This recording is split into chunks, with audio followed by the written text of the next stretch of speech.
아래 링크 하단 클릭하시면 카카오톡 리딩방으로 행복나눔 가족방으로 입장을 하실 수가 있습니다. 입장하시고 서로 소통할 수 있는 어떤 그런 리딩 하시면 좋을 것 같습니다. 자, 반갑습니다. 샌네입니다. 자, 8월 한 달 굉장히 고생하셨습니다.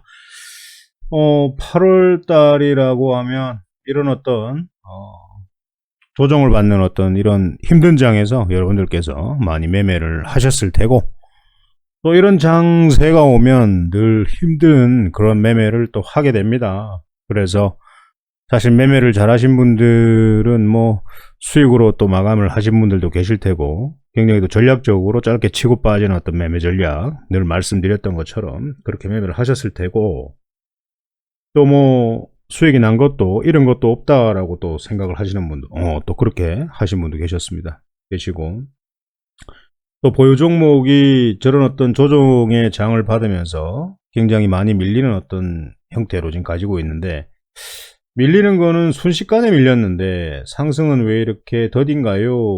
라고 합니다. 예, 당연하죠. 예, 당연합니다. 뭐 이런 거 내릴 때는 뭐 이렇게 뭐 급속하게 이렇게 내려도 상승하는 건 사실 뭐 조금만 상승을 하게 돼도 뭐 겁이 나서 뭐 매도를 하는 어떤 친구들이 많으니까요. 함께 다 사주면 굉장히 많이 올라가겠죠. 근데 또 조금만 올라도 또 팔기 바쁘니까 좀 그런 겁니다. 그래서 차트에서 어떤 단기 저항대나 어떤 저항선이나 전고점이나 이런 부분들을 좀 알게 된다면 성급하게 매도하는 어떤 그런 일은 없을 텐데요. 자, 아무튼 지수는 오늘 삼성전자, SK하이닉스를 보면 외국인들이 굉장히 매수를 많이 하는 어떤 그런 모습들을 보여줬습니다. 외인들이 오늘 뭐 1조 이상 매수를 했습니다. 그래서 삼성전자도 그렇고 특히 SK하이닉스 같은 경우에도 나중에 차트를 보여드리겠지만 지수는 이제 단기 저항대를 돌파하는 어떤 모습을 보여주면서 다시 전고점을 향해서 가고 있습니다. 그래서 전고점까지는 여러분들께서 조금 시원하게 매매를 좀 하셔도 되지 않을까라는 생각을 합니다. 자, 그리고 코스닥 보면 단기 저항대에서 조정을 좀 받는다라고 말씀을 드렸고요. 그래도 21선 잘 올라타고 오늘 아래 꼬리 달면서 최고점까지 달려갑니다. 그래서 저 자리까지는 조금 시원하게 공격적으로 매매를 좀 해도 괜찮지 않을까라는 생각을 하고요. 최근에 많이 보유하고 계신 종목들 중에 좀 많이 하락한 종목들은 그런 종목들은 여러분들께서 종목을 늘리는 것보다는 오히려 그런 종목에다가 힘을 좀 들어 실어주고, 지수가 상승을 할 때 가지고 있는 어떤 하락 중인 종목, 손실 중인 종목이 상승할 때 본전이나 수익으로 나올 수 있는 어떤 그런 매매 전략으로 가셨으면 좋겠습니다. 자, 아무튼 주식으로 가보도록 하겠습니다.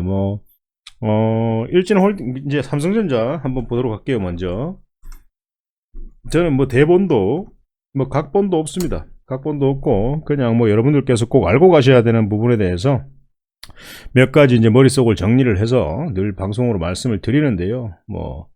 자, 삼성전자 한번 보시면 이 21선을 올라타겠나요? 뭐 어떨 것 같아요? 자, 뭐 이런 V자 반등이 나올까? 저는 나오지 않을 거라고 생각을 하는데요. 뭐 아래 꼬리를 달고 이쁘게 마감을 해줬는데, 자, 매수 현황을 보면 외국인들이 굉장히 많이 매수를 했고, 기관은 또 팔아제끼는 어떤, 연기금은 지속적으로 팔아제끼는 어떤 상황, 제끼는 이라고 해서 죄송합니다.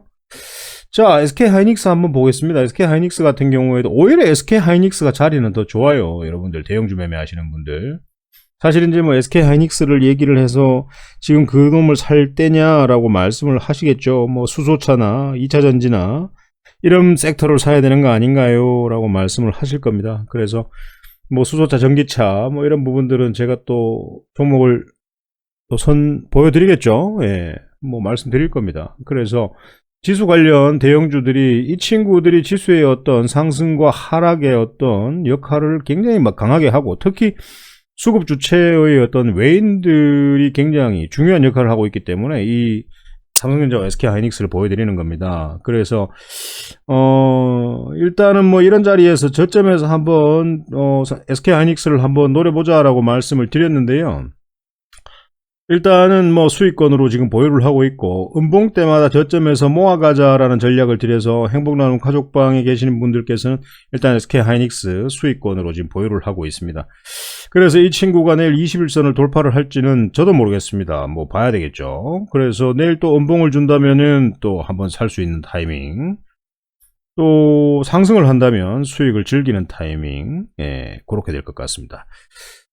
자, 이제 일진홀딩스, 이제 뭐 최근에 이제 힘들어온 종목들 한번 살펴보도록 하겠습니다. 일진홀딩스 같은 경우에는 어제 뭐 저점에서 한번 사보자라고 해서 어저께, 그리고 뭐 어제 같은 경우에는 고가 18%까지 상승을 했는데 오늘도 조정을 주네요. 그래서 굉장히 이쁜 자리, 단일가도 굉장히 거래가 활발하게 마무리되었습니다. 그래서 이 친구가 내일 상승이 나오지 않을까, 오늘 상승이 나오지 않을까라는 생각을 합니다. 네, 이 친구가 오늘 내일 뭐 하루 이틀 안에 이 친구가 상승이 나오지 않을까라는 생각을 합니다. 네, 한번 보셨으면 좋겠고, 그리고 NK맥스라는 게 있는데 최근에 이 친구가 이 전체적인 흐름을 보면 어떻게 되나? 예, 전체적인 흐름, 와, 굉장한 힘이 들어왔네요. 지금 이 보시면 보이죠, 이거? 예, 이게 뭡니까, 이거? 이게 바로 뭐 힘입니다. 힘. 예, 뽀빠이, 예, 미쉐린 힘입니다. 힘. 미쉐린 블룩블룩한 거 제가 갑자기 생각이 나서 말씀을 드리는 건데요. 이 친구가 힘이 좋죠. 막 띄워서 상승을 시켜버리고 오늘도 굉장히 고가 21%까지 상승을 했습니다. 최근에 이 친구가 이제 고영한 말기 환자한테서 이제 완전 녹여버리는 그런 어떤 소식에 상한가를 갖고 오늘도 힘이 굉장히 강하게 들어오는 어떤 모습을 보여줬습니다. 그래서 이런 종목들이 또 추가적으로 상승을 한다면 따라잡는 거는 좀 부담일 테지만, 만약에 조정을 준다면 어디에서 조정의 끝이 날까라는 걸 한번 보시고 유심히 관찰하시면서 자리를 한번 찾아봐도 괜찮을 것 같습니다. 자, 그리고 평화산업 한번 보겠습니다. 최근에 평화산업이요, 월봉은 이렇습니다. 그래서 과연 재료가 좋고 힘도 좋은데 이 3658원을 뚫을 것인가 라는 걸 한번 봐야 되는 거죠. 근데 한번 갈 때는 됐는데 이 친구가, 이 평화산업이 굉장한 힘이 들어왔습니다. 왜 들어왔을까요? 뭐 최근에 이제 수소차 관련해서 얘기가 많이 나오고 있습니다. 뭐 현대차, 뭐 최근에 이제 뭐 사회 구현을 위해서 이제 그 미래 수소 사업 전략을 제시를 했죠. 현대차 그룹에서. 그래서 이제 뭐 다음 달 7일입니까? 그 뭐 하이드로젠 웨이브인가? 예, 뭐 그런 것들 뭐 개최를 한답니다. 예, 그래서 이 평화산업이 이제 부품 제조를 하잖아요. 자동차 부품 제조. 그래서 이제 이 친구가 수소차로 이제 분류되어서 이 주가가 상승을 하는 어떤 그런 상황입니다. 그래서 이 계열사죠. 평화실공업 있죠. 예. 그래서 이제 핵심 부품 중에 하나인데, 가스켓을 만들어서 이제 공급하는 어떤 그런 기업이기도 합니다. 그래서 내일은 상승할지는 모르겠어요. 뭐 3분 차트를 보면 예, 평평하게 이렇게 마무리가 됐는데, 내일 상승 안 하고 만약에 조정을 준다라고 하면은, 하루 이틀 정도 조정 준다고 하면은 한번 또 사볼만 하지 않을까라는 생각을 하는데, 예, 그리고 또 한번 쏘지 않을까라는 생각을 합니다. 그래서 아침에 뭐 장중에 만약에 이게 뭐 아침 장 초반에 갑자기 급등을 하면 그 따라잡는 매매 그런 거 하시면 안 됩니다. 무조건 물립니다. 아파요. 그래서 뭐 이걸 가지고 뭐 평화산업, 예, 뭐 내부 정보 뭐 그런 것들 뭐 대구에 있죠. 예, 대구에 있습니다. 그래서 이런 것들 뭐 내부 정보를 가지고 돈을 많이 벌었다, 뭐 이제 시작도 안 했는데 뭐 뭘 돈을 많이 벌었다고 얘기를 하는지 저는 잘 모르겠네요. 아무튼 그렇습니다. 아무튼 평화산업 좀 유심 있게 좀 봤으면 좋겠고, 원익 PN이라고 있습니다. 2차전지. 2차전지를 만들어내지는 않고요. 이제 2차전지 어떤 성능 수명, 이제 사이클러 장비를 주려고 하는 회사죠, 이 친구가. 그래서 근데 더 중요한 것은 2분기 실적이 굉장히 잘 나왔습니다. 어닝 서프라이즈 191% 정도 상승을 하는 어떤 그런 상황으로 나왔는데, 중요한 거는 월봉이 완전 최고점입니다. 이게 최고점인데 실적이 좋게 나와서 지속적으로 계속 상승할 것인가, 아니면 조정을 줄 때 모아갈 것인가, 이런 부분들을 참 고민을 해야 됩니다. 만약 실적주 같은 경우에 뭐 사실 이제 뭐 이런 자리에서 뭐 실적이 좋게 나왔다라고 하면은 여기에서는 무조건 매수죠. 근데 이런 식으로 지속 상승하는 어떤 종목에 뭐 어닝 서프라이즈나 실적이 좋게 나와서 흑자 뭐 좋았다. 그러면 여기는 좀 팔아야 되는 어떤 자리라고 저는 알고 있습니다. 그래서 조정을 노려서 하락이 없는 자리에서 매수를 해서 다시 슈팅을 노리는 게 좋을 것 같고요.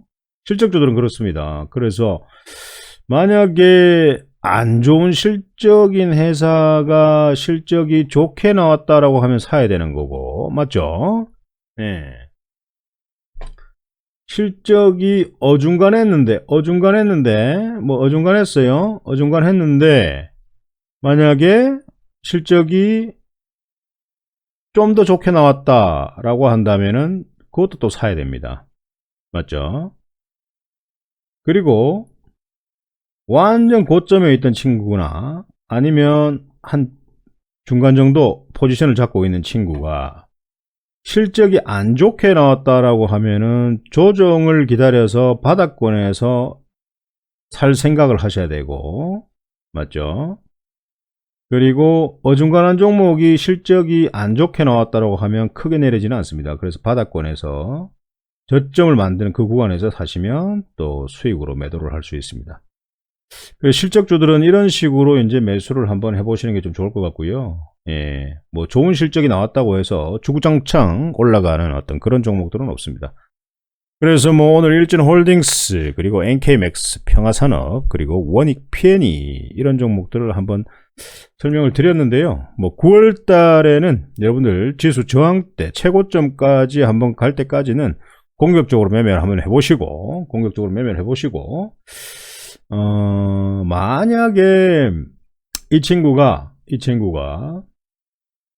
저항대 자리를 만약에 뚫어준다면 지속적으로 박스권 상승 추세를 만들면서 상승할 수 있지 않을까라는 생각을 합니다. 그래서 뭐 어떤 누구는 굉장히 하락하는 거 아닌가라는 이런 말씀을 하시는 분도 계신데, 하락할 수 있는 요인들이 크게 없어요. 예, 크게 없습니다. 그래서 뭐 시장은 선반영이 되어서 안 좋은 어떤 소식들로 인해서 미리 조정을 받은 어떤 상황이고, 이제는 상승을 한번 노려보시고 그렇게 매매를 한번 해보시는 것도 괜찮을 것 같습니다. 자, 아무튼 우리 행복나눔 카카오톡 리딩방에 계신 일반방, 그리고 또 VIP방에 계신 또 우리 회원님들 늘 성원에 감사의 말씀 드리고요. 8월 한 달 고생하셨습니다. 9월 달에는 조금 더 재미있게 매매할 수 있도록 최선을 다하겠습니다.